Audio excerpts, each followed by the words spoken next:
আদেহি সামনে হইলো ইলেকশন।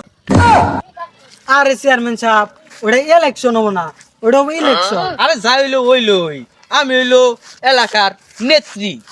আরে চেয়ারম্যান সাহেব আনে নে তো মলাম দেয়া যায়, কে? ওটা নেত্রী না, নেতা। ও আরে নু, আমি হইলো সামনের চেয়ারম্যানের পদপাত্রী। আরে ওটা চেয়ারম্যান পদ পাচ্ছি না, প্রার্থী হবো। আরে যা হইলো হইলই, নু যাই মাঠে যাই। লোন যাই দি, এই যে না দেখা যায় চেয়ারম্যান সাহেব বড় একটা পাইছি, বড় একটা আলাপ পারি লোন। আলাপ শুরু কর। এই তারা এটা কাম করে না হচ্ছে, আমি তুই গো কি কোন কোন এই যে চেয়ারম্যান আইছে, চেয়ারম্যানের লগে আপনি একটু কথা কই।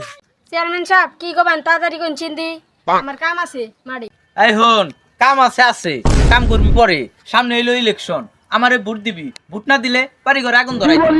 মাত্র সাহেব এত চেতা দিদি করুন গে, আনের ভোট করলে আমি দিম না, এই যে আমি কাম করবার বললাম। এই সারা হর দেহি, তোর কাম আমি করে দিব। গাড়ি দে, ভোটটা দাও আমারে দি।